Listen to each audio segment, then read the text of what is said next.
tie your shoe.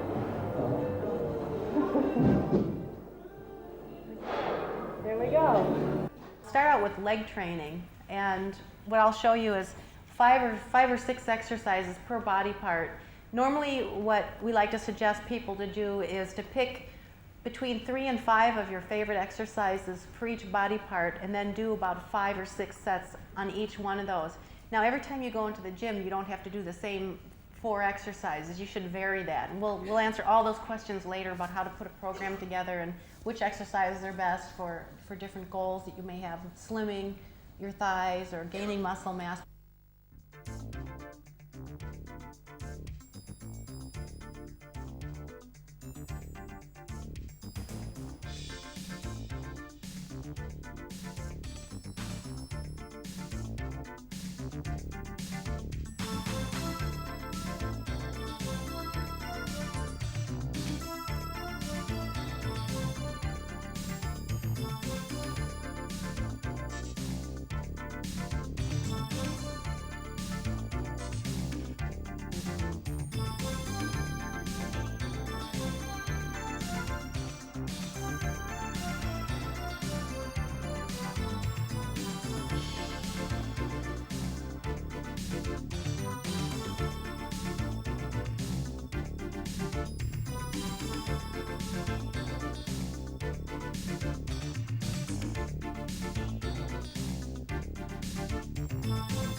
Oh, Jeff.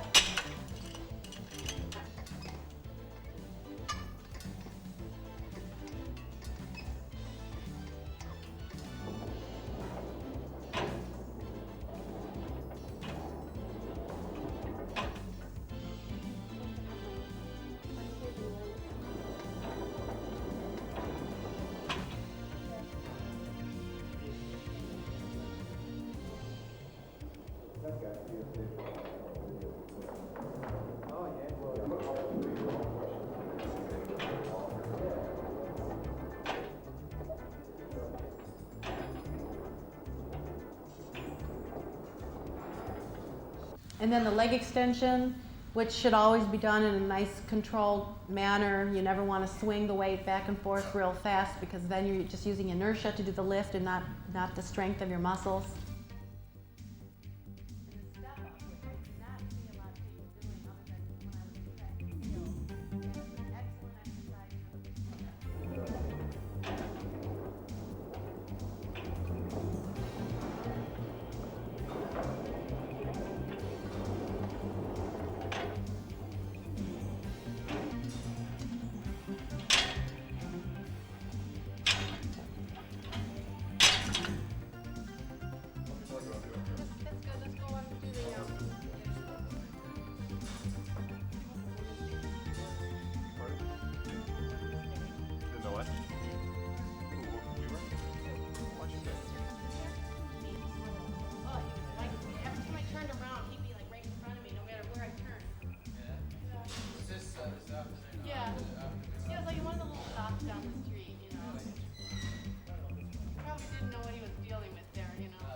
And then the leg curl.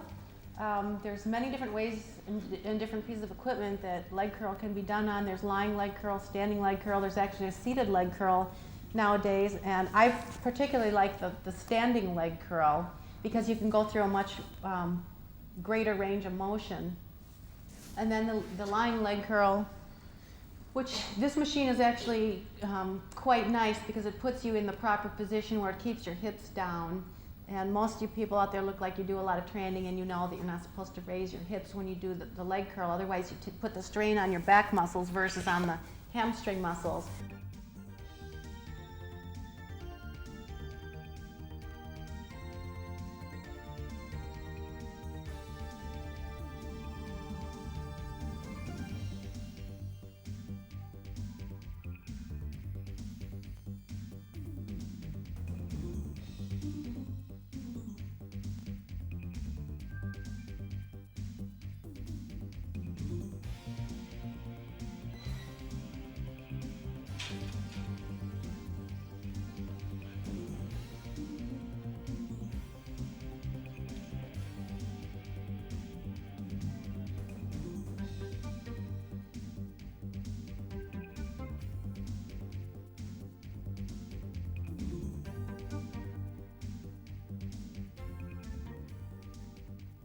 hamstrings are probably my best body part, and I attribute a lot of my hamstring development to track and field, where we used to run stadium stairs with weight vests on, a lot of sprinting, bounding, jumping, but also the fact that I do at least 12 sets of leg curls in my workouts. A lot of people do 5 sets of leg curls and that's it.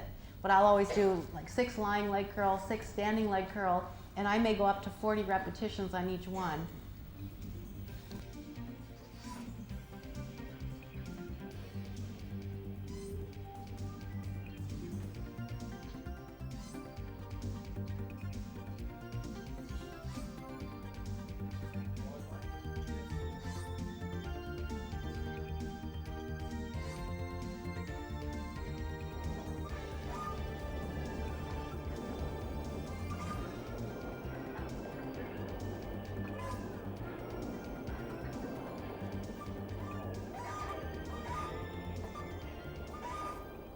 Also calves, you can't forget, your calves are also part of your legs.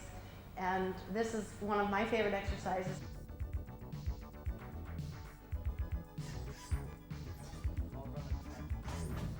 Also to make sure that you do standing donkey raises and then also seated.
And the step up, which I do not see a lot of people doing other than when I was in track and field. And it's an excellent exercise for the women out there that want to slim down the hip area. It's real good for developing the muscles in the upper thigh, also the muscles around the knee. Just make sure you don't jump and bounce into the exercise, because then it becomes very easy. You've got to do it nice and slow and controlled.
Okay, the question is, how do you keep your energy levels up for your workout so you still feel good, especially if you have a longer workout like myself?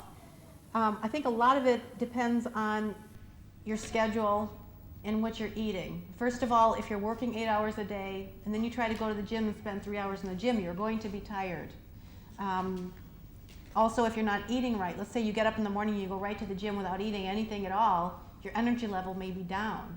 Or if you go to work and you go immediately to the gym without stopping and having something to eat, then your energy level is going to be down too. So it's important to eat enough carbohydrates, complex carbohydrates throughout the day and maybe even the night before, so that when you do get up in the morning and let's say you are doing an early morning workout, that you get up and you may have a piece of toast or some fruit and then you go to the gym, but the night before you ate enough carbohydrates where they're in your system and ready to be used. Usually people who don't have a lot of energy aren't eating right, they're not eating enough carbs, they may be eating high protein but not enough carbohydrates, which is really where your energy comes from, and they're not sleeping enough. A lot of the Americans too, the bodybuilders over there, are finding that they get their best workouts by only training an hour to an hour and 15 minutes, because they seem to run out of energy after about an hour and 15 minutes. Their concentration starts to wane or to wander a little bit, and that also is, some research has shown that's related to testosterone levels too, is that after 50 minutes to an hour in the male working out, the testosterone levels start to drop down a little bit. So most of the bodybuilders now are re-looking at the workouts and not making them quite as long, but they're shorter and more intense. I find now that my workouts are best between 45 minutes and an hour, and they start to get boring after about 45 minutes. Now the question is about amino acids and supplements. What do you think of them, and do I actually take them? When I'm in contest preparation phase, like 4 months before a contest or 3 months before a contest, when I start to really be careful on my diet and get rid of the fats in my diet and the simple sugars, and then I start to pay more attention to vitamins, multivitamin, mineral packs, and aminos.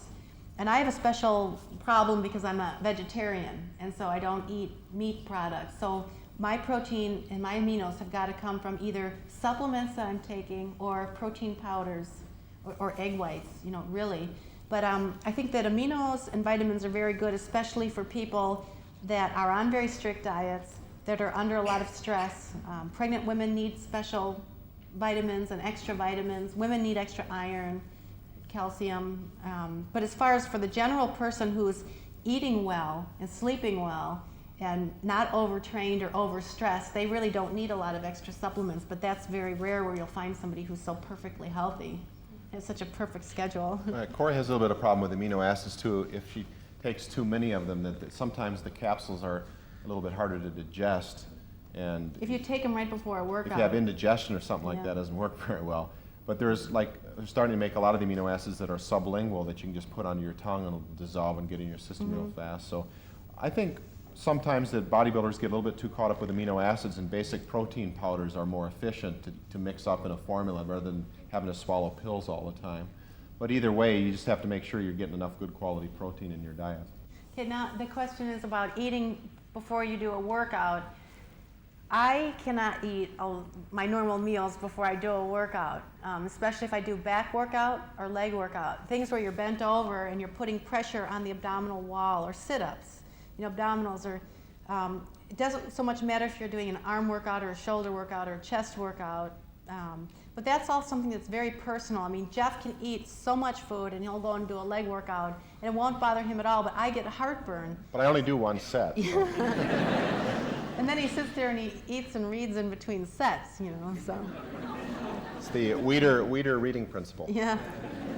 But if you are going to train hard and fast, which I recommend people to train. I mean, I don't recommend people to go to the gym and do a set and wait 10 minutes and do another set. I usually, like myself, I train very fast and very hard, and so I don't get a lot of rest in between. So I can get 40 sets in 45 minutes, for a workout, or, even less time, whereas most people would find that hard to get in like an hour and a half or 2 hours. But it's all very personal. If you've got a sensitive stomach, make sure that you just eat like 2 or 3 hours before your workout. If you need those carbs, eat an apple or eat a bagel or eat some bread, something that's low calorie and low fat but will give you energy. And then also make sure that when you do your workouts that you continue to just sip water throughout your workout, because sometimes you can actually get very dizzy and sort of sick feeling if you're not drinking enough fluid during your workout. You don't want to be drinking high sugar drinks and coffee and sodas while you're training, but just pure water, and just sip a little bit of it in between every couple sets. the opposite end of the spectrum at the same time that most people can't eat before they work out, so you're in the normal category there. But on the other hand, the maintenance of the blood sugar is a real problem, and some people get nauseous and dizzy if they don't have anything in their system and they go through a hard workout. Then what happens is their insulin is too high and they get a sort of a blood sugar reaction. So you have to find the right balance so that you have something in your system so that you don't get the shakes and the jitters, but at the same time you're not loaded with food so that you get the nausea. The question is, how do you keep your direction going? Do you set yourself goals or? Yes, you do. You have to set yourself some kind of goal. What I did in the last 6 years was, first of all, I got myself a training partner that I was very fond of, that I could laugh with and have fun, and that I felt a responsibility to make sure that I would get to the gym and meet. So therefore, you're going to the gym on that behalf. But as far as within our training, we would set goals like on one exercise per body part. Like it may be the leg or the squat, it may be the behind the neck shoulder press, it may be the incline dumbbell press, maybe arm curl. We would set ourselves a goal, and that goal would be to increase the amount of weight we were using by like 5 pounds every couple of workouts. So that you're not just sedentary and your training doesn't just always flow along in the same direction. So that was our goal, and as you reach your goal, then it gives you motivation because obviously you're getting stronger, therefore you're getting more muscle tone and shaping your body. So it's very important to set yourself goals. You can set yourself competition goals too. I've never seen a person who hasn't competed get into contest shape. There's no way you can do it because who wants to diet like that and who wants to train like that unless you're going to compete? So it may be a goal like, okay, 6 months from now, I'm going to shoot for competing in this contest, and then you train towards that contest. Otherwise, you just keep floating around comfortably, forever.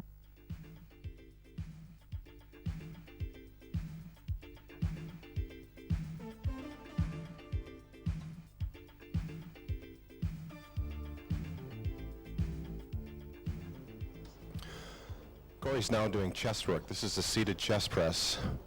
This is kind of a good machine because it has an advantage over the flat bench press, which if you have a bad back can be kind of harder than low back because you have a tendency to arch your low back. And this is great because it supports the back. You notice that her knees are up. This is another precaution if you do have a bad back. Important points are like with any barbell or machine exercise, to press slow and to return the bar to the starting position slowly. Always breathe normally, never hold your breath.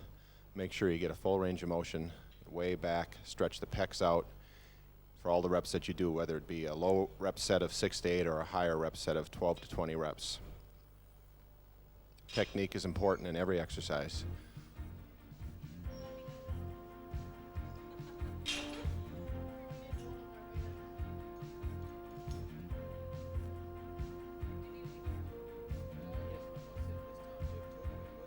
Big question that Cory gets asked a lot is, how much weight should I use for my exercises?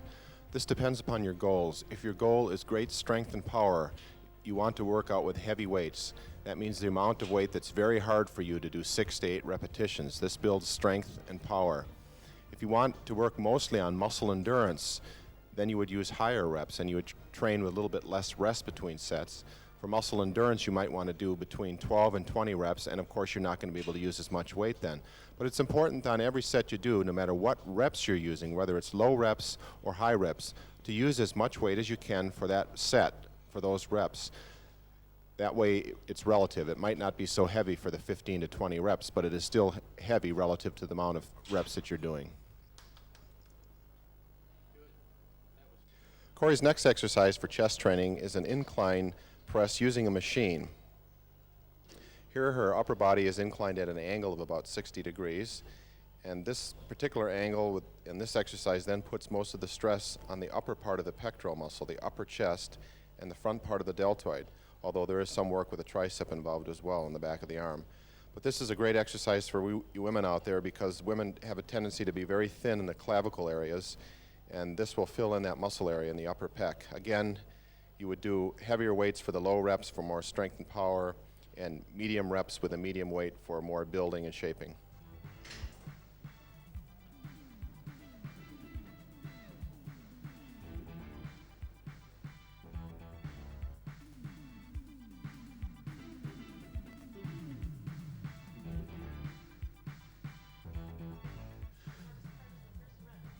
It's always important in your exercising that you breathe properly.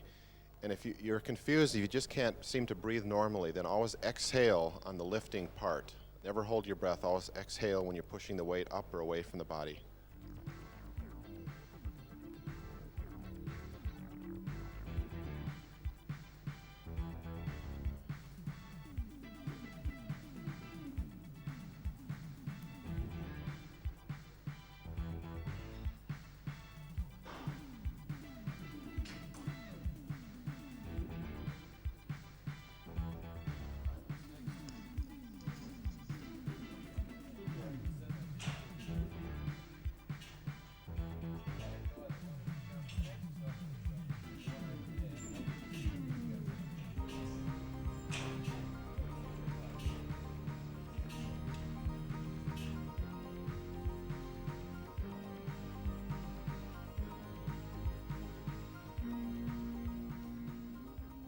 Cory's now doing horizontal chest abductions, or called the pec deck. This is a great way to define the chest muscles. This is direct exercise for the pectoralis major muscle, the upper body, which function is to bring the arms across the body. That's just what this exercise does against resistance.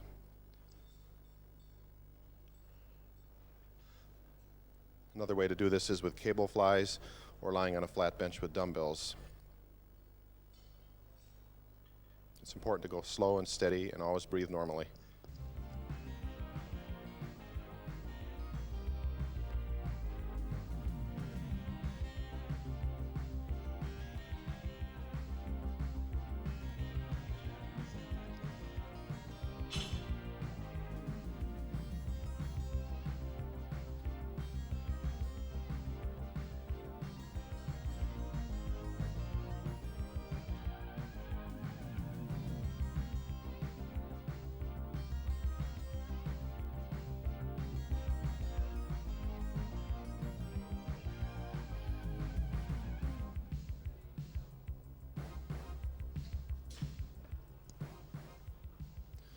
Usually the staple of anybody's chest program is the flat bench press.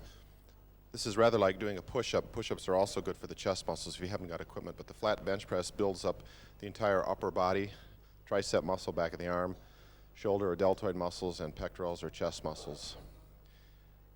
Earlier in the video you saw Cory doing the seated chest press, and this of course is the flat press. It can be done with dumbbells, barbells, or a machine.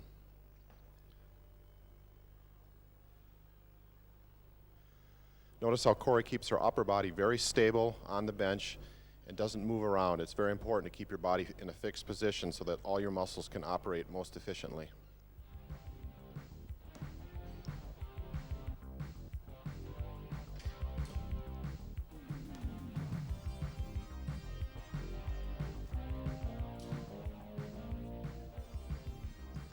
The bench press is a rather difficult exercise to learn. It does require some technique. So Cory always recommends that you begin with a very light weight that you can easily do for 20 or 25 repetitions, and just stick with that light weight for the first week or two. If it's an empty bar that might weigh 20 pounds, or just 5 or 10 pound dumbbells, or even dictionaries or heavy books at home that you can do in one in each hand. Just learn the technique first in every exercise before you try to work into heavy weights. And then once you do work in heavy weights, just move up very gradually and steadily.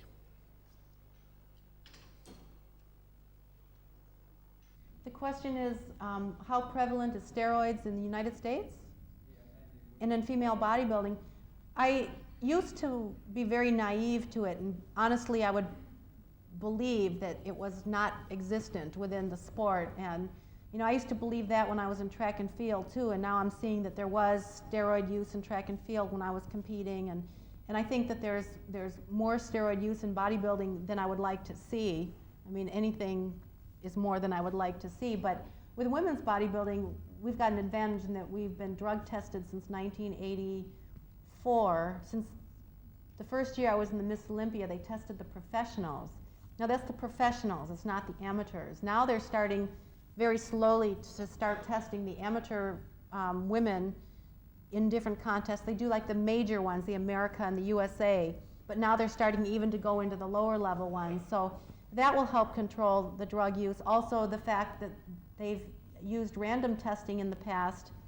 Last year they didn't, but they're I hear they're going to start using random testing again this year. This year is the first time they're going to be using drug testing in the Mr. Olympia, and they started testing a couple of different contests.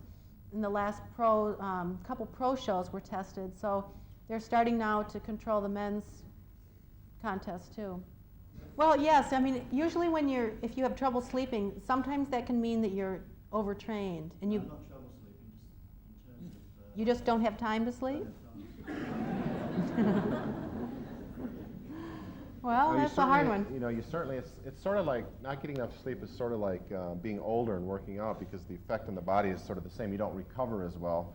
And you just have to modify your workouts such that you probably would certainly not want to work out more than 3 days a week and or 4 days a week and do twice a week upper body, twice a week lower body. You certainly wouldn't want to try to do a regular split routine or a double split routine like some of the champions, like, you know, most of these people like Albert Beckles, we know, will always gets a full 8 or 9 hours of sleep at night, and he always takes a nap in the middle of the day and still comes back and does these evening workouts. That's not practical for most people. A lot of people only get 6 hours of sleep at night, and they don't get 8 to 9 hours of sleep. And we just don't think it's possible to do a 3-day on, 1 day off type training routine that most of the people do, and that you would definitely just have to get more cat naps or rest, or you just have to let your body recover better. As far as taking more supplements, there's really no food supplement or vitamin or mineral that will do what the brain needs from sleep. I mean, you can't run on, it's just like running on empty. There's no special type of gasoline. A vitamin or mineral or carbohydrate will give you temporary energy, but when the brain is tired, the whole body becomes tired, and there's really no way you can compensate for it besides sleep or rest. So you're just going to have to lower your intensity. And lower your intensity, lower the time you're in the gym, and if you possibly can get like 20 minutes of rest during the day, you know, there's research now also showing that if you can just somehow grab 20 minutes of rest during the day, that it will benefit your workout immensely. I mean, even if you're not working out, but it will just benefit you immensely if you can just catch 20 minutes sometime during the middle of the day. Right in the middle of your job. Yeah. The question is, are most of the women bodybuilders my size? No, I'm very tall for a woman bodybuilder. I'm 5'9". Mario Salin from Finland is about 5'8". Problem with Bev is that it's so funny, because when Bev gets in contest shape, well, this year she was bigger, but her best year was 2 years ago when she won the world title and won by a half point over the German girl. And Bev looks better the smaller she gets as a bodybuilder, because in the off season her weight gets too high, and because she's shorter, she's about 5'4" or 5'5". Yeah, most of the women are about 5'4". She weighs up to 170 or 180 pounds, and that's just too much at that weight for her frame, and it makes her look more masculine. It makes her frame look less aesthetic. Cory has very good aesthetic. She has more lines and is taller and keeps her weight, you know, reasonable in shape all the time. But if you're shorter and you let your weight go up, particularly on the female, and with a wider frame like that, it looks masculine. It looks boxy. That's the only problem. But actually, when she gets in contest shape, she's a small person. Yeah. You know, she's a good 4 or 5 inches shorter than Cory, and she doesn't look that big. But unfortunately, if the appearance on television, which always makes you look bigger anyway, if you're overweight and you're shorter, you're just going to look massive. But that's one of the things, is a lot of women bodybuilders in the pro ranks, and especially in the amateur ranks, but in the pro ranks, they just have a tendency to just balloon out. I mean, when they compete, they look great, they're in shape, they're firm, they're tight, but in the off season, it's like they forget that they're women bodybuilders and that they're representative of women, and that they should still maintain some type of, I mean, I'm not saying that they've got to be training every day and stay in contest shape and contest diet, because I don't either, but just to be a little bit closer. For people out there that compete, we usually suggest that a woman should not get between 8 and 10 pounds over her contest weight, and I never do. And I usually compete at about 147, and my highest ever in my life is 157, and that's like forced heavy, you know, by eating a lot. And but you see a lot of women that are about 135 in contest shape, but yet in the off season they weigh 175 pounds. So it's like, why? You know, you have 40 pounds to lose, and it's all fat. The men do the same thing. One year, in 1981, when I competed in the Mr. America, we had a guy named Rory Liedermeyer that competed, and he ended up competing in the light heavyweight class. He weighed in at 179, and 8 months before the contest, he weighed 290. So he lost over 100 pounds. You know, It just doesn't make any sense, yeah. you know. it's so hard on the body to go up and down in that weight It's anyway. hard on your skin, it's hard, hard on on your your brain. relationship. You know? This question back there. The question is about needing to stay brown for competition and exhibitions and appearances, and that being in the sun a lot is damaging to your skin, and it's very damaging to your skin. And even, yes, solarium or sun tanning beds is also damaged. Anytime your skin gets tan, whether it's over a long period of time or a sudden tan, it's just damaging your skin. And you can't, get away. Even if you don't get sunburn, a tan is damaging your skin. So what I do is I always use the fake tan. And that's why my face is always like really white, and I don't put it on my face, and I just have it all over my skin. And I don't use it, that's why. Yeah. So what I have on is totally fake. This is our own product. We have a product called Dawn Under Tan that I believe Sam has it here in Adelaide, but we developed the product because of that concern about this.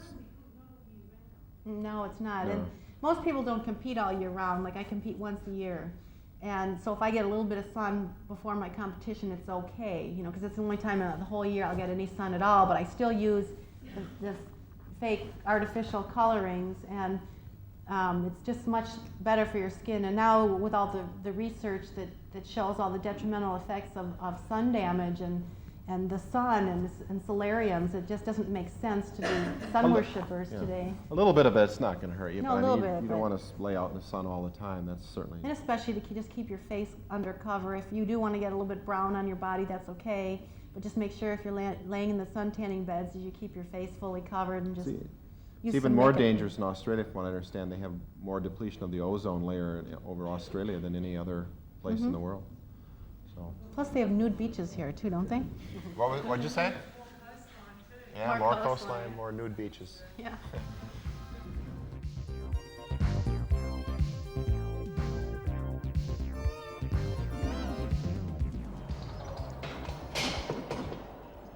Cory's now moving on to back exercises. One of the main exercises for the upper back is lat machine pull downs, either to the front of the body or behind the body. Cory demonstrates here lat pull downs to the front of the body, which is a great exercise for the latissimus muscles, the big muscle in the upper back. It's important to keep the chest held high, the back with a slight arch in it, and get the elbows down and behind the body at the down part of the motion. But never cheat and roll the shoulders forward and pull down with the upper body in a cheating manner. Always keep the body fixed once you adapt the normal position.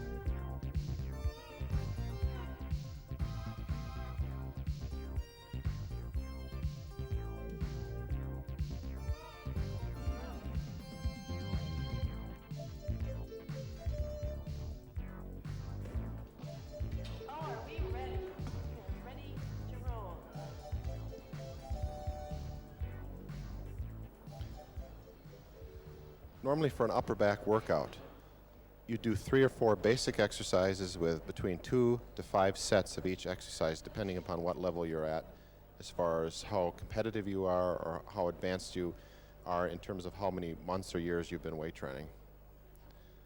So Cory would normally do somewhere between at least 3, but not more than 5 or 6 sets of this particular exercise, all somewhere between 8 and 15 repetitions for the upper body. 8 to 15 seems to be a good number that builds a nice balance of shape, size, muscularity, and definition.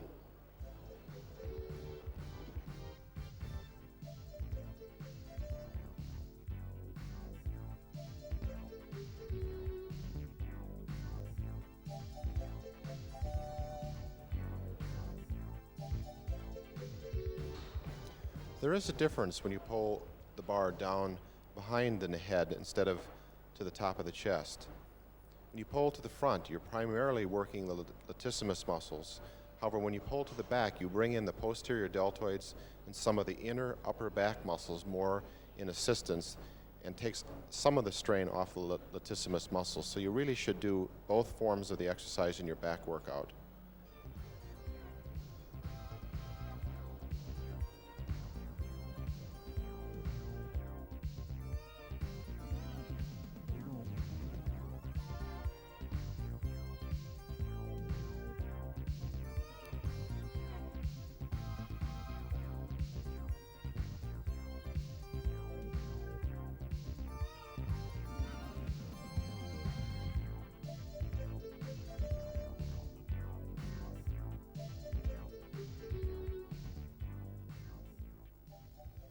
Once you get in your basic position, do not swing or heave with the body. The body should not be going forward or backward to any great degree. Being strict in your exercise is always more important than how much weight you can handle in bodybuilding.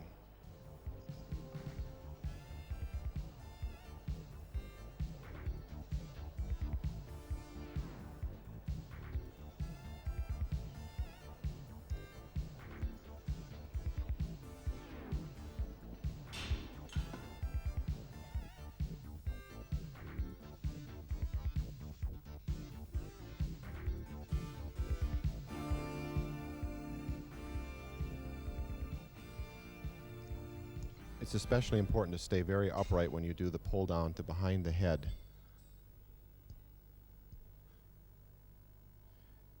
Never pull the bar down too fast so the bar doesn't come crashing into the upper vertebrae. You pull it down nice and slowly.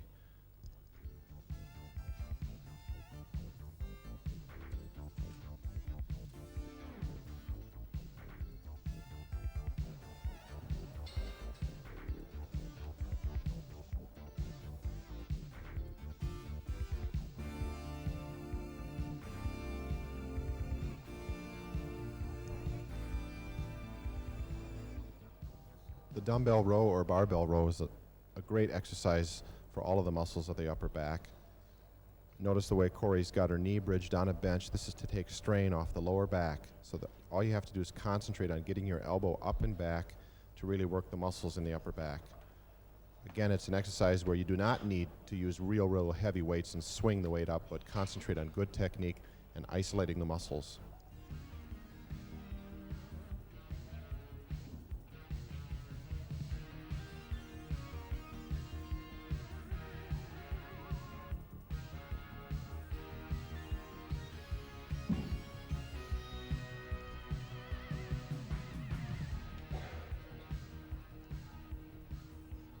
What you do for the right side of your body, so also must you for the left side of your body. One of the principles of bodybuilding is to maintain symmetrical, proportionate development.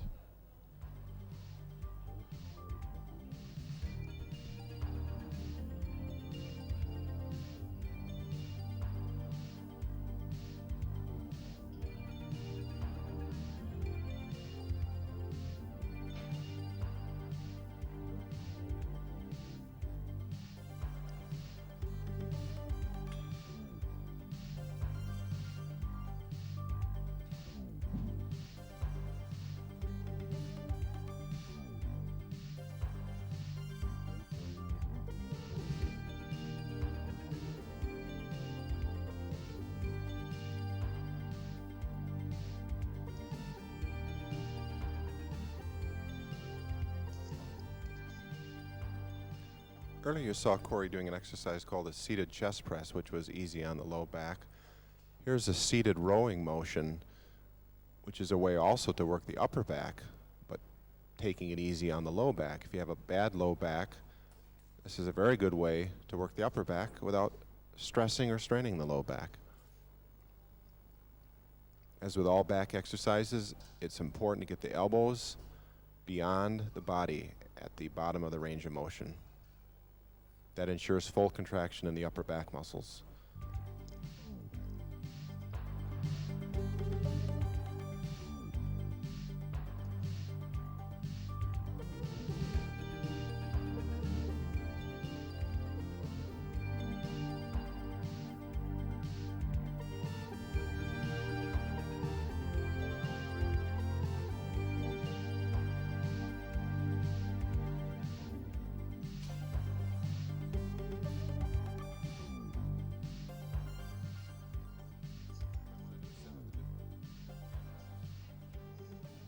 This particular machine has four different hand grips on it.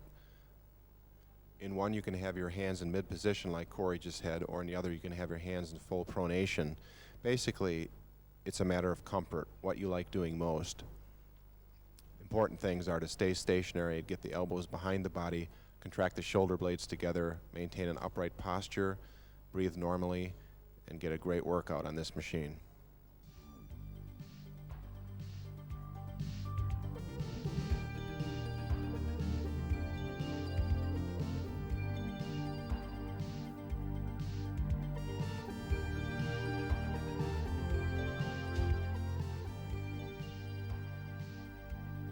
Well, the question was about, do we think that the contraceptive, the pill, would be a disadvantage in bodybuilding because of the fact that estrogen is probably a disadvantage and testosterone is an advantage in terms of muscularity and mass.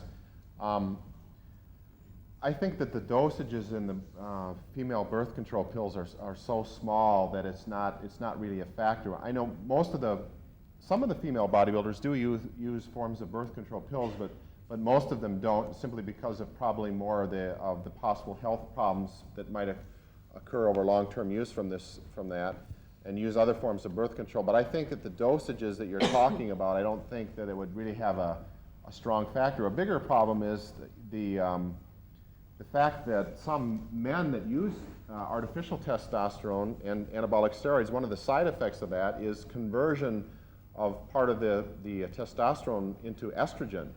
And sometimes a person that uses anabolic steroids for a long time will have feminizing effects from that in the male. And males can have, or females of course, will have masculizing effects from the steroids. So it would be better to really try to accomplish all that you can in training without using any of that. And I would think most women athletes would probably tend to not use birth control pills for birth control simply because of the fact that there might be a slight effect towards holding extra water or extra fatty tissue or something like that, would opt for a different form of birth control. I think one year they had a couple of the birth control pills on the drug test for some reason. You know, in the early years when they started testing for the remnants of the steroids, some of the female birth control pills had sort of the same metabolites, but they've since made the test much more specific. They don't have that problem anymore. The question is, training with colds. Training with colds, how do you get around that? Well, I have a cold right now and I keep trying to cough, especially with all the rain that you guys have been having too. It's incredible. Well, one of the things is to make sure that, the sort of questionable about vitamins. One thing is to make sure that you do take your vitamins, whether they work. Some people say they work, some people say they don't. Vitamin C, I think that if you really concentrate on taking a multiple vitamin mineral pack, that it will help. Keeping warmed up.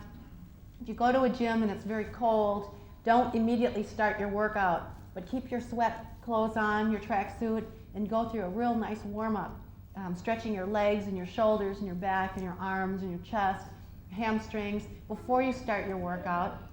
Then you'll get accustomed to the weather in there, and you can start taking off some of your tracksuit then, but never just jump into a cold gym. And also, to try to avoid getting cold too, is sometimes people have a tendency to do a workout, get really steamy and warm and sweaty, and then they just grab their keys and they go out to their car and they leave. So make sure too that if you have gone through a real good workout, real vigorous workout, that you get your clothes back on, you give yourself time to warm down so that you'll hopefully avoid catching some of the colds that are going around. Also make sure too that a lot of the colds are transmitted through handshakes and drinking glasses, from other people. Just make sure that after your workout, that either you wear gloves when you train, to keep the germs off your hands, or that you always, periodically throughout your workout, you just wash your hands. I think it also gets back to this fellow's concern about sleep, is that you might have to really take care of your immune system as much as you can in periods where it's bad weather, or you're exposed to a lot of stress or bad weather, and that would be to cut back a little bit on your intensity and your volume, so you don't just get run down, because a cold is probably some sort of signal that your immune system is a little bit weak, because some people don't ever get colds, just like some people never get headaches or whatever because they have stronger immune systems. So make sure you're eating the foods that have been linked to keeping your immune system strong, like Cory said, chocolate, yeah.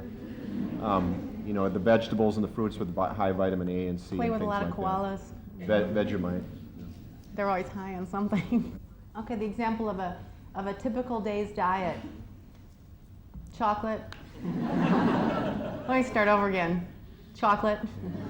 Actually, yes, chocolate. I usually have this, I've got this like addiction to chocolate. And so I usually start my day out with some piece of chocolate, but usually it's with porridge or oatmeal, whatever you call it over here. A bowl of that, maybe some dry toast or some jam with no butter, and maybe a cup of coffee. And then I'll go and do my first workout. Then after my first workout, my training partner and myself, we usually go over to this deli across the street and we get some freshly baked breads that are baked without any fat and salt in them. And we usually gobble down a whole lot of those. You know, I think that you can eat quite a bit of carbohydrates if you're not eating a lot of fats and other simple sugars. And then I may meet Jeff for lunch and have a tuna fish sandwich or just some more bread or egg whites or something, or salad. We eat a lot of salads with low calorie dressing. As it gets close to a contest, less dressing or no dressing. And then at night, basically the same thing, vegetables, salads, and some type of bagels or breads. Cory's really a breadaholic. She really, I don't really eat a lot of fruit, which I Yeah. wish I would eat more fruit. And my protein usually comes from drinks, which like once again in the morning I would make this big huge protein drink, which is 100% egg white protein powder, and then one again at night, because then I'm guaranteeing that I'm getting protein in, even though I'm not eating a lot of egg whites or meats or tuna or really, fish. the neat thing about body shaping and the training with weights that a lot of women forget about and don't realize is that you can really, you never see bodybuilders that are fat. I mean, a lot of times you see people that are into jogging a lot that are overweight and they have a lot of fatty tissue on their body, even though they might be thinner. The thing about bodybuilding that is so good is that it steps up your metabolism for 24 hours a day, in the sense that if you have to have a little bit more muscle on your body, muscle is an active tissue and it requires calories. Fat doesn't. It just sits there and insulates your body, provides energy if need be. But muscle is a contracting tissue all the time, and so it requires a caloric support. So consequently, a bodybuilder or someone that has a little bit more muscle on their frame can take in a lot more calories than the average person and not get fat. And this is the thing that a lot of doctors overlook when they put people on weight training programs. They always say, okay, eat this many calories and make sure you do aerobic exercise, but when they should be telling them to do aerobics plus anaerobic work, weight training work, because that'll muscularize the frame and it'll be a stimulus to burn more calories, because you have to have that support for the muscles. So Cory, everybody makes a big thing about what do you eat and so on and so forth, never eat chocolate or never eat this, but I mean, Cory has never even had to worry about the dietary aspect of it, because she's trained so hard over all the years and really worked at that, and eventually it'll catch up to you because your metabolism does slow down as you get older, and I think you watch your diet more as you do get older. But the training really mitigates against having to be so strict with a diet. And that's one of the beauties of weight training, is that it's actually better for people as you get older, because as you get older your natural metabolic rate goes down. So if you do a little bit of training and you keep your muscle tone up a little bit, then you're sort of compromising there, and your metabolic rate is actually staying up, because the more muscle you have on your frame, the higher your metabolism. So it sort of fights the aging, and the fact that your metabolism is dropped or goes down a little bit. Mm-hmm. Okay, the question is about for women that are pregnant, how do you go about training while you're pregnant so that you don't lose everything that you've been working for? My sister Cameo, she just 6 weeks ago had a baby boy, and she went and trained, and she's writing a book on that too, so that will help you out. But she's trained actually throughout her pregnancy. There was a point where she was like 6 and 7 months pregnant where she didn't really train much, but then she got right back into it and was training up until the day she had her baby. But what you really need to do is just change your training program a little bit. You're not supposed to get your heart rate up too high. You're not supposed to get your internal body temperature up too high either, because it could damage the fetus and the baby. So while she was on the stationary bike, she may ride for an hour, but it was like low intensity, nice and slow. She avoided doing a lot of abdominal, movements, and avoided doing anything that put compression on her stomach, like, the deadlift or things where her head was down below her feet, like hypers and those things she avoided. But she still did arm curls. Just use a lighter weight. I mean, as it gets closer and closer to your delivery date, just maintain. Just the only thing you should think about is maintaining. You're not going to build anything, but a little bit of exercise just to maintain, and then as soon as you can after the pregnancy, just to get back into it again. So the important thing is just to not, really start taxing your internal body temperature and get that elevated, because that's what you want to avoid.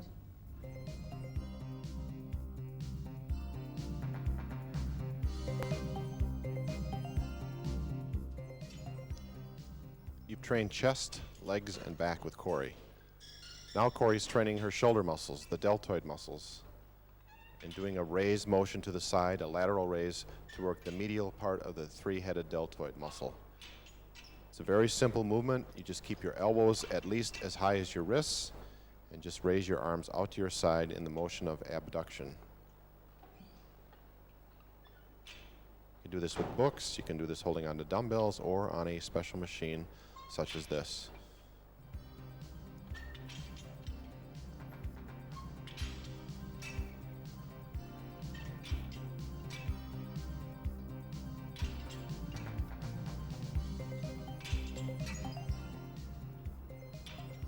Women typically have smaller shoulders, so they are in desperate need of this sort of exercise.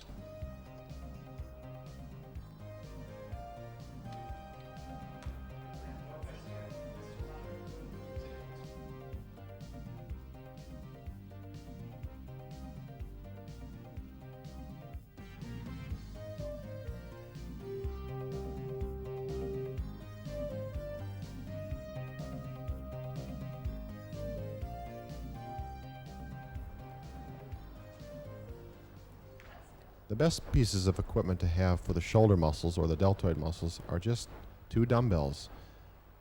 You can vary in weight from 5 to 20 pounds, or you can have adjustable dumbbells. You can do the lateral raise, which Cory is demonstrating here, for the medial head of the deltoid. That's the one that you just saw on the exercise machine. And again, if you have 2 books of fairly heavy weight, or dumbbells is fine.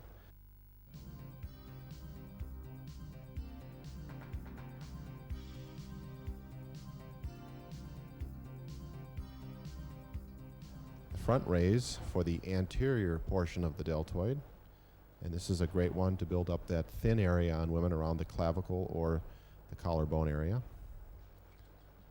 You notice that she brings it up about a level equal to her lips in height, and that's because if she goes up too high or all the way to the top, then the trapezius muscles come into play and take over and do most of the work that you want to put on the deltoids.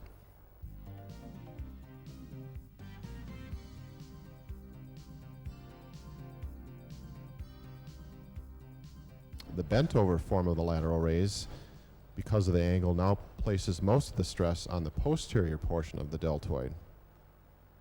And it's important, again, because there are 3 parts to this muscle, to do the lateral raise, the bent over lateral raise, and the forward raise.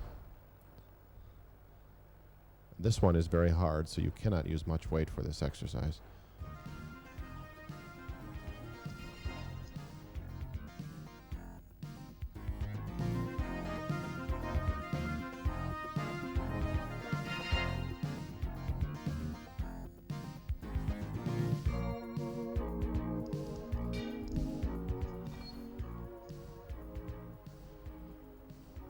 Cory, continuing with shoulder exercises, is now doing the very popular behind the head press. It's called behind the neck press. For all of the groups of the shoulder, the front deltoid, the middle deltoid, and the posterior deltoid. This is an exercise to be done with great care and technique, and not so much with pushing heavy weights, because it does put the shoulders in a rather precarious position. So you should use good technique and a lighter weight for this exercise.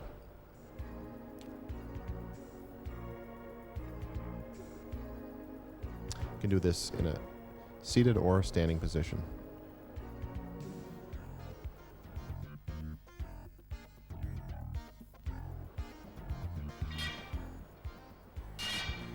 Okay, we talked a little bit before about the great range in size and height and weight of bodybuilders and what are the judges actually looking for.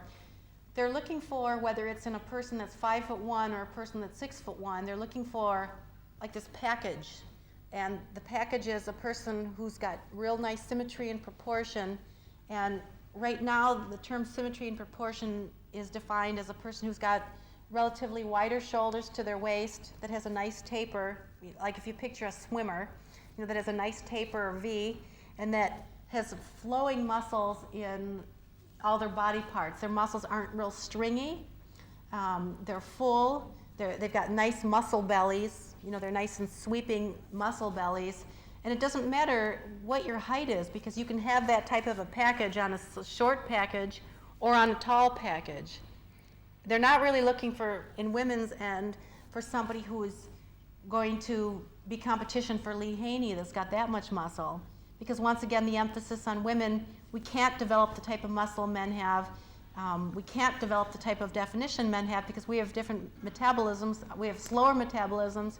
We carry more body fat in the lower body, in the gluteus and the quadricep and the hamstring. We can get more defined in the upper body than in the lower body. But we can't, they're not looking for us to challenge the men and to look like the men or to be able to attain those types of goals that the men have. The general parameters that they're supposed to look for are just symmetry. The categories are general assessment round, which is symmetry of the bone structure, the muscle proportion, biceps to triceps, quads to hamstring, and then the second round is muscularity, how clear definition the muscles are, and then the final round is the posing round. Those are the parameters that they're supposed to look at. But it is a subjective sport to a great extent, and beauty in the eye is the eye of the beholder, and one judge may think this woman just puts it together better than another judge does, and the other judge might just think the other woman does. So there is a lot of variability in the scores, and I think there will always be boos at bodybuilding contests because everybody has their idea of what is the ideal physique, which I think makes the sport more interesting instead of so static. But to try to be balanced, if you go to the gym and you train your biceps every day and you never train your legs, your biceps and your upper body is going to get more developed and your legs are going to stay skinnier and smaller. So what you need to do too is to really look at your physique and critique your physique and assess it to see exactly how it would be more balanced. Even, so you're sort of evening the whole thing out a little bit. The question was how beneficial are spas and massage and these other aids in recovery? Well, I think the number one thing is sleep and rest. That's the first most important thing to recovery. Number two would be the proper nutrition and carbohydrates and the right foods and supplements and things like that. Then you get into the area of more esoteric things, and I'd say that the number one thing would be massage, would be the next in order, to get excess fluids out of the muscle, to relax the muscles, to work out trigger points and tightness in the muscles and things like that. And then I would say after that, it would probably go to a lot of the people are experimenting with cold after the training, like real cold showers after the training to inhibit inflammation locally in the muscle, and then taking a sauna or steam to sweat out theoretically excess toxins like that, and to try those sort of things. I don't think it'll make any more than maybe 5 or 10% difference on total recovery time myself, because the body seems like it just is going to recover when it's ready to recover, and everybody recovers at a different rate and replenishes your energy stores within the muscles, and you really can't do too much with heat or cold or massage to encourage that along, but definitely massage will make you feel better, and you'll probably recover better by feeling better, and it does have some physiological benefits as well. It seems like too that when you're first starting out an exercise program, like let's say you took some time off, that's usually when you really get sore and you have the trigger points and you're uncomfortable, and once you're in pretty good shape and you're toned, then you get less sore. It's always when you try something new, like a new exercise. If you've been doing leg extensions, all of a sudden you try doing lunges, you're going to get sore. And it's because you're using different muscle groups in different angles than what you're normally used to. The question is, do you ever get sick of eating to nourish your body? Not really, because I'm a pig, for one. And also, the thing is, when you're training so hard, you're burning so many calories that when I'm training for the Miss Olympia, I'm actually hungry all the time, because I'm training so many hours, throughout the day that I'm always hungry because I feel like I'm always running on empty. I don't ever have these huge meals, but I may have like 2 bagels and then go and run for an hour and then have another bagel, and then work on my posing routine for a couple hours, and then, you know, have something else. So it's not like you're eating so much that you get sick of it. I found that when I was competing, that eating used to be a real big deal for me when I was really younger and lifting heavy weights and really competing. And I used to look so forward to eating meals and just certain types of foods. And I actually found that I ate worse kind of diet when I was training for bodybuilding competition than I do just normally, because it seems like your body develops such a carbohydrate drive. And I think that's one of the big mistakes that people make, is if they try to lower simple sugars completely out of the diet, that your body will have a certain amount to adjust itself, a craving for simple sugars. And that's why people that always go on zero carbohydrate diets will get this binging every 7 or 8 days, and their brain just craves a certain kind of carbohydrate, and they go and binge and eat all these ice cream cones or candy bars or whatever, and retain the water, and their weight's always going up and down like this. So I think eating is, a professional bodybuilder like Cory, if I could speak for her, it just seems like from the experiences I've had with other bodybuilders, they don't really think about their eating that much. It's not a big deal to them. They just make sure that that when they're hungry, or when they get hungry signals, that they get some food into them, some protein and good carbohydrates, but they don't make it it's not as important to them as their training. Mm-hmm. Training is always the most important thing, more so than vitamins and supplements and eating, just to get a good workout in. After working the major muscle groups, the legs, the chest, the upper back, deltoids, you should move to the arm muscles. Cory is showing here the basic barbell curl for the arm flexors, primarily the bicep muscle in the upper arm. As with all the exercises, technique always takes precedent over the amount of weight. She doesn't swing with the body, she stays perfectly upright and goes through a full range of motion.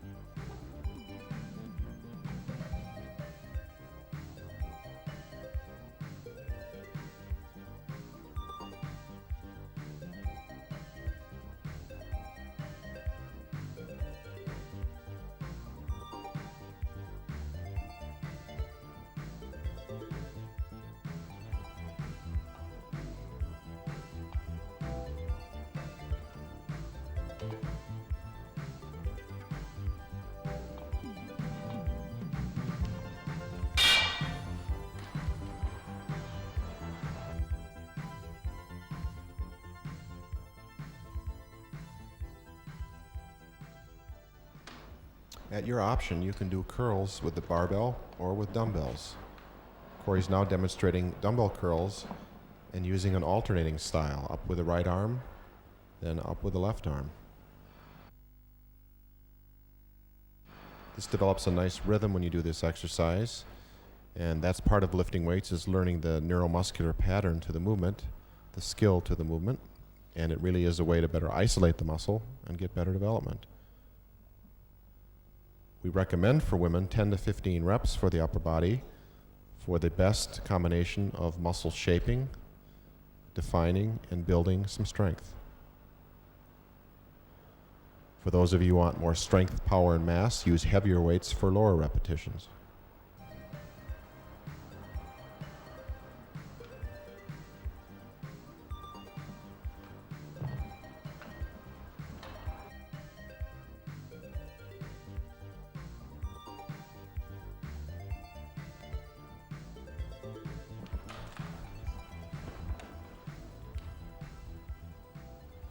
The seated concentration curl is another very popular exercise for the upper arm muscles.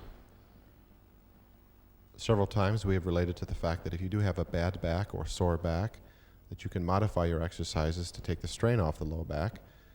And Cory here is sitting and supporting her weight with her hand on her opposite knee from which she is curling, and therefore taking all the strain off the lower back. In the concentration curl, because in this position you are really isolating the muscle and thus concentrating more on that muscle.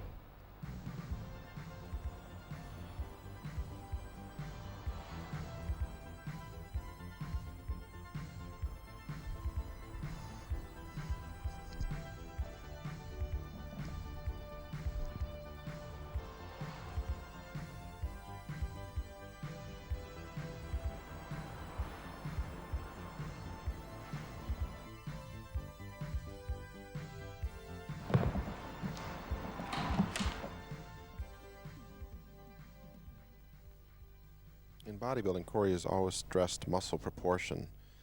Therefore, if you're going to train the biceps, you also have to train your triceps on the back of the arm, the three-headed muscle, to maintain proportionate development. This particular exercise is called the overhead dumbbell extension, and the prime point of the movement is to keep the elbow fixed.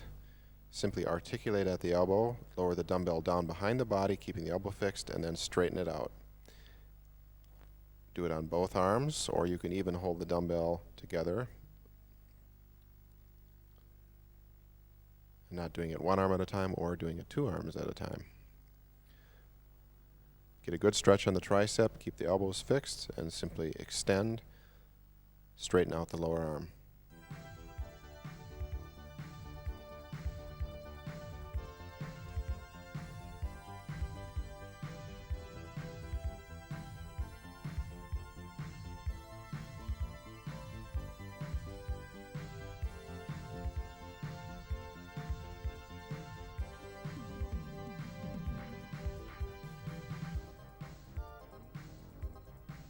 Utilizing the same position as the one-arm dumbbell row, which we showed you for the back, Cory now is demonstrating the tricep kickback in that same position.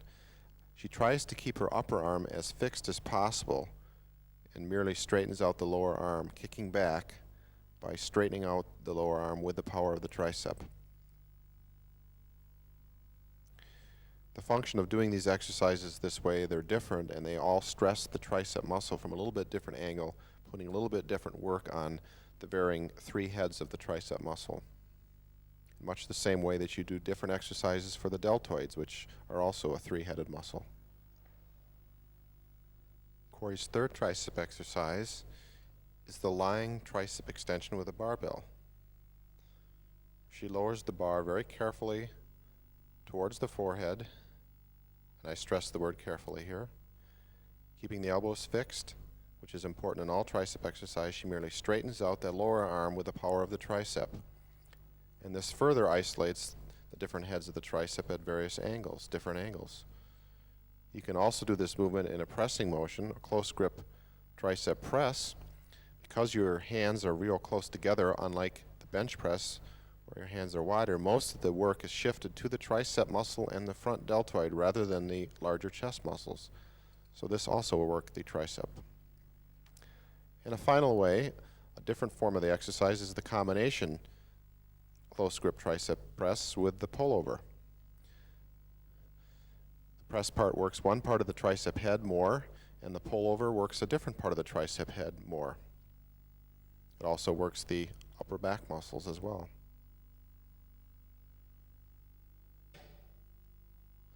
It's an important tenet of bodybuilding is to do a wide variety of exercises so you influence the maximum shape of the muscles and develop proportionately.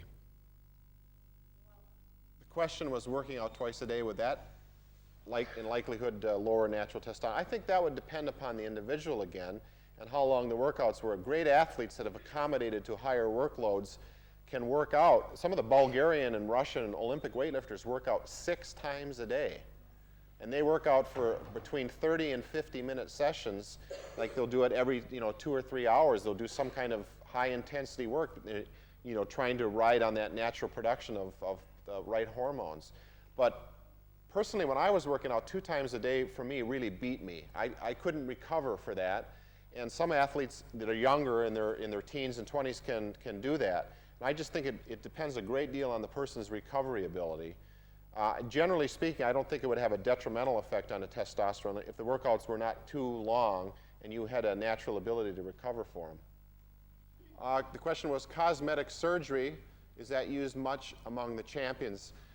I'll speak from the male point of view. There's been, people don't really understand this, but there's probably been as many or more cosmetic surgeries by the males than there has been for the females. And I refer to the side effect of anabolic steroids called gynecomastia, which is a feminization of the male breast. It actually gets heavier, and a lot of the champions have actually had that operation, and that's a form of cosmetic surgery because they've used too much anabolic steroid.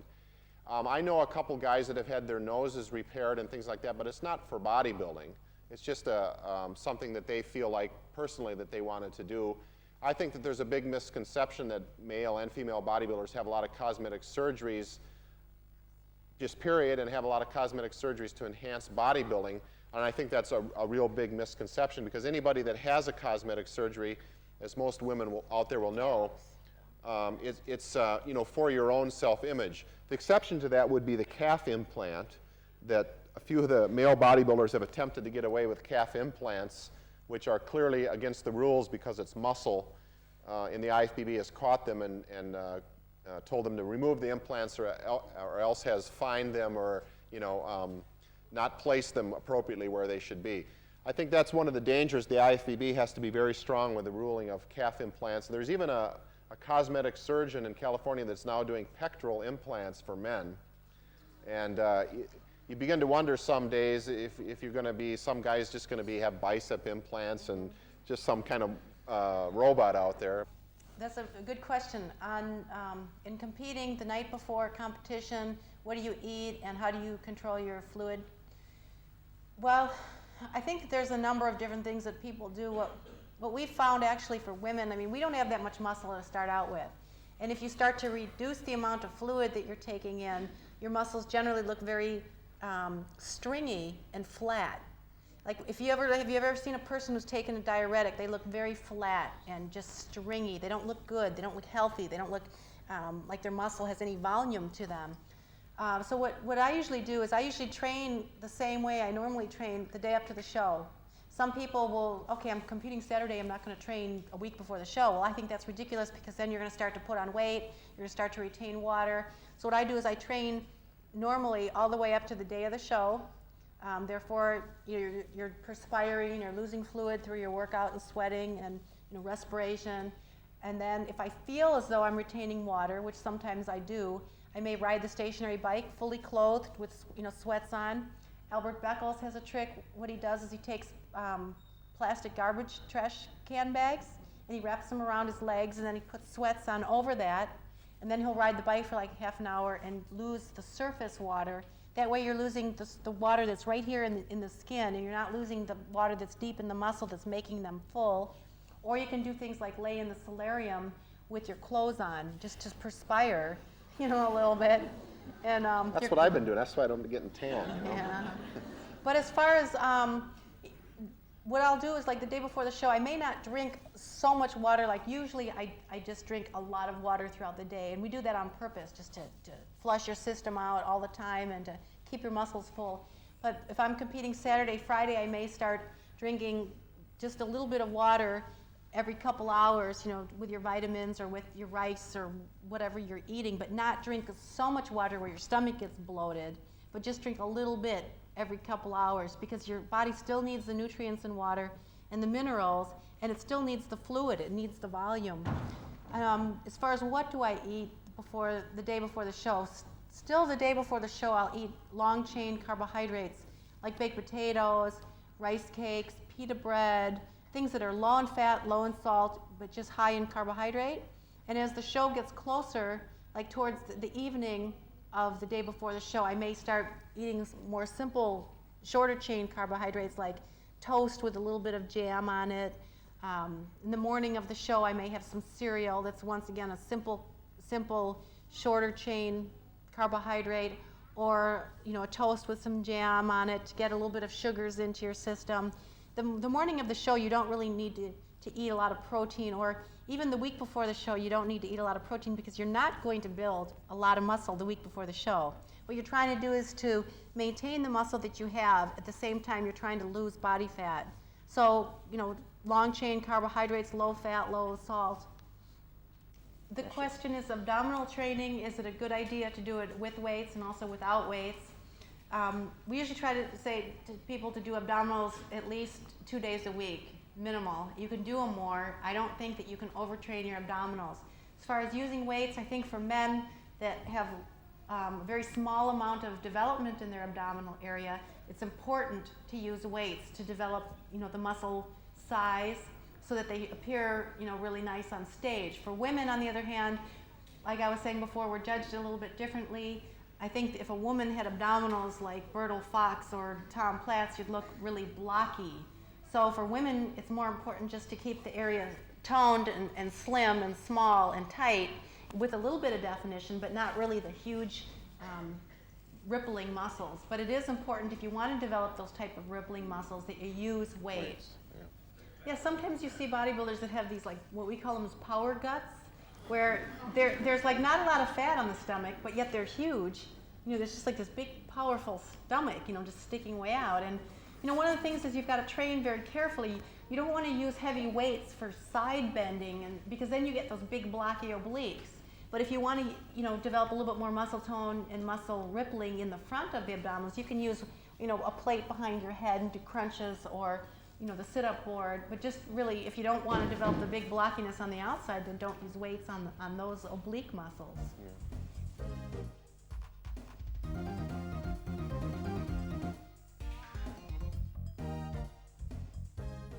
The most important area of your body in terms of stability for all sports and underlying good health is the midsection. It's very important to keep a trim midsection, and even bodybuilders really have to work hard at this area in combination with a good diet to get maximum muscularity in the midsection. The fundamental exercise is very simple to do. It's called the crunch. It's not a full sit-up, because a full sit-up does work the hip flexors a great deal and takes the strain off the stomach muscles. The crunch, where you keep your low back flat, lift your legs up so that the hip flexors aren't involved, and just curl your head towards your legs. And you can do this also in the side position, which Cory is doing now, which really tries to isolate the oblique muscles as well as the rectus abdominis, which Cory was previously working in the regular crunch, the washboard-like muscles on the front of the body. These are the muscles that do twisting motions, the oblique muscles at the side. There are certain variations of crunch movements which are important to do, because when you do your abdominal routine, you want to constantly move, to keep moving through a variety of exercises. This Cory kind of calls the reclining bicycle, where she alternates her elbows to the opposite knee in a rhythmic motion. This will work the rectus abdominis muscles in the center of the abdomen, also works the hip flexors and the obliques. And finally, some kind of modified leg raise, which again works the hip flexors in the hips. It also works the rectus abdominis in the front of the stomach.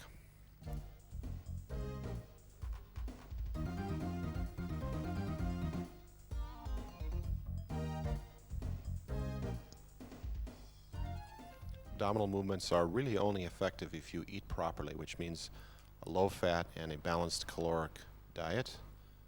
You have to work at both exercise and good nutrition to maintain health and a slim waistline.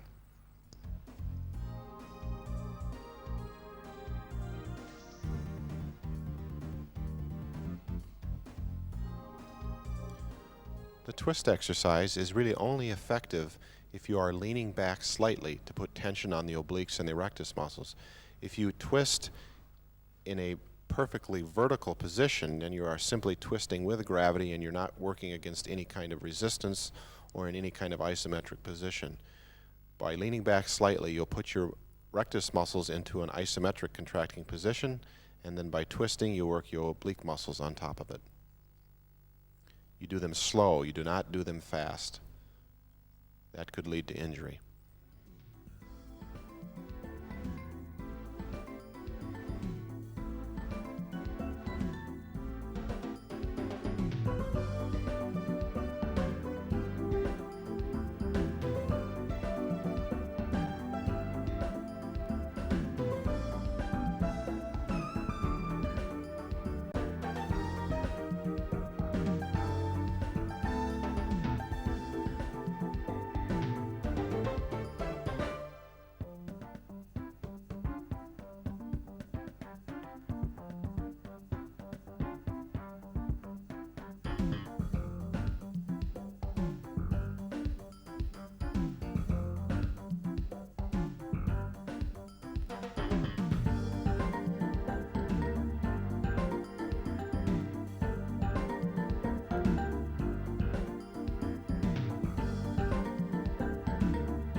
5 or 6 years. But I think I've refined it, and I think I've improved on my presentation.